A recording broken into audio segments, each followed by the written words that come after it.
Sister Alfonso, can you tell us a little about your journey, how you became associated with Jehovah's Witnesses? Yes, I was born in Cuba, but my mom and I moved to the United States when I was 9. Even though I was young, I felt it was important to look for God. So whenever we moved, I would visit the local churches in the area, even getting baptized in a number of them.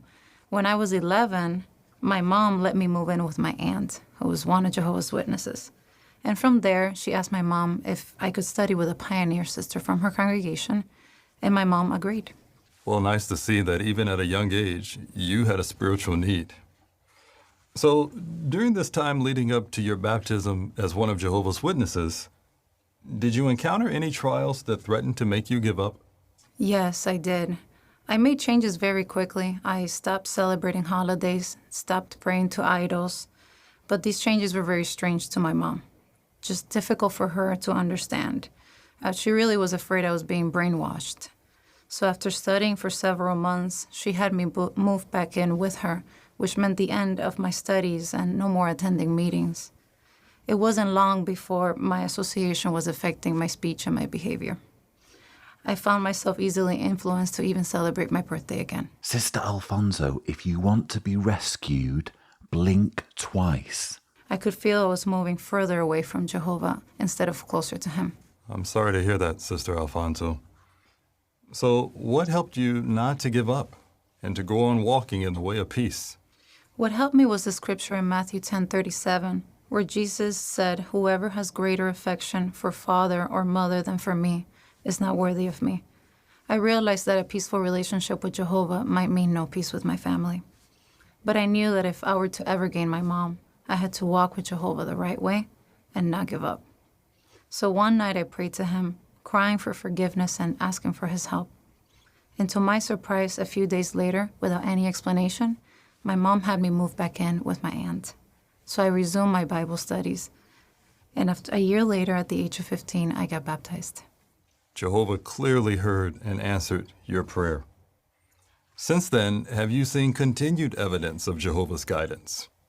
A good friend helped me to adjust the way I was communicating with my mom.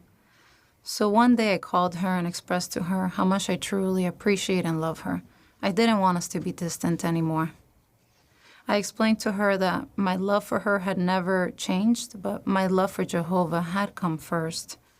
So that conversation was a turning point for us. Now we have had many positive discussions, and she's much more understanding of my decision. Seeing Jehovah's guidance in my life makes me determined to continue walking in his way of peace. Thank you so much, Sister Alfonso. We appreciate your faithful example and comments. We've been listening to the story of Indira Alfonso, who was baptized in 2006, if you're taking notes, and serves with her husband as Bethel family members in Warwick. So this is a Bethelite. It's not just some random Jehovah's Witness. It's not a rank and file publisher.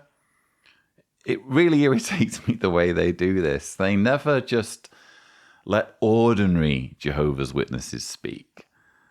Well, maybe they do sometimes, but especially in these conventions, whenever they have the baptism talk, which is what we're listening to, it seems to be cherry-picked Bethelites, who of course are only going to have positive things to say about the organization and their experiences. But inadvertently, I think what Sister Alfonso or Indira has done here is show us just how much of a sacrifice is required of people joining the Jehovah's Witness religion. What helped me was the scripture in Matthew 10:37, where Jesus said, "Whoever has greater affection for father or mother than for me is not worthy of me." I realized that a peaceful relationship with Jehovah might mean no peace with my family. I realized that a peaceful relationship with Jehovah might mean no peace with my family. Where's that in the sales pitch again? When are Jehovah's Witnesses going to say that? When they're at the carts or they're knocking on someone's door? Would you like to join our group? plus side, you get to mess around with pandas in a future paradise. Negative, you might have no peace with your family. You know, if you're going to be honest, and if you're going to dignify people and not try to trick them, this is information you need to be giving them on the doorstep, isn't it?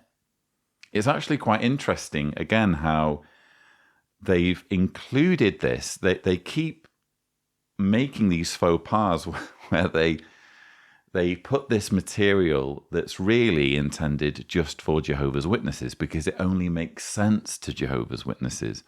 But they include it in a convention to which ordinary members of the public are invited.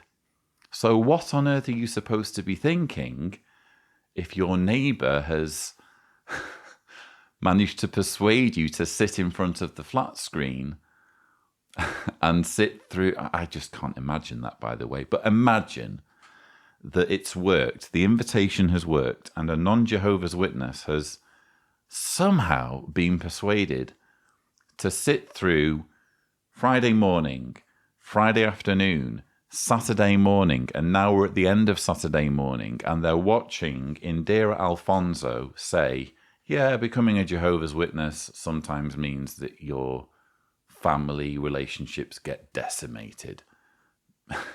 That's the sacrifice that's needed to become a Jehovah's Witness. And if you remember, William Turner actually mentioned the need for sacrifices earlier in his talk. Those who walk in the way of peace often encounter trials. And to stay on that road, we must be willing to make sacrifices. Well, thanks to Indira, we're learning what these sacrifices are. And it's not just a case of you need to give up, an hour or two per week. You need to give us a bit of money. You need to make an effort with preaching or whatever. Your family relationships are on the line. That's the sort of sacrifice William Turner is referring to. And then we get another ridiculous example of Jehovah supposedly answering a prayer. So one night I prayed to him, crying for forgiveness and asking for his help. And to my surprise, a few days later, without any explanation, my mom had me move back in with my aunt. Jehovah clearly heard and answered your prayer. Jehovah clearly heard and answered your prayer.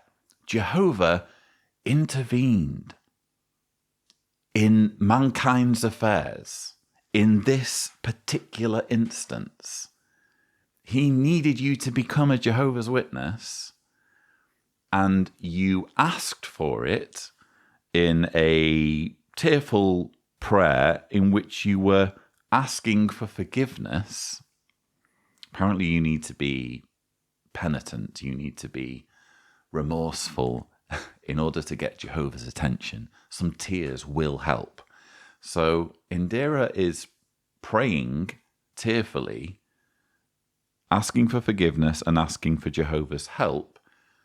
2 days later, without any explanation.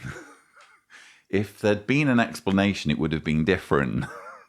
But without any explanation, her mother arranges for her to have accommodation with her aunt, and this allows her to re-indoctrinate herself, I suppose, as a Jehovah's Witness. It's boring now to be making this argument, but maybe someone needs to hear it. Maybe this is the first video of mine you've ever watched. What does it say about a God who lets tens of thousands of Jehovah's Witnesses die from COVID, who lets families be killed, babies be killed in Ukraine, but stops everything because Indira prays tearfully for forgiveness, moving him to action, causing him to jump to the rescue. Oh, quick! There's a girl here who's crying and wants forgiveness, and there's no way she's going to be a Jehovah's Witness unless she moves from this building to that building unless she's parted from her mother. Quick, we need an angel to get this sorted. I'm not impressed. That is not a wise God. That is not a loving God if he is overlooking genuine suffering and instead prioritizing this woman's living arrangements. When are they going to come up with a Jehovah's Hand story that is actually convincing and indicative of a God who is loving and wise?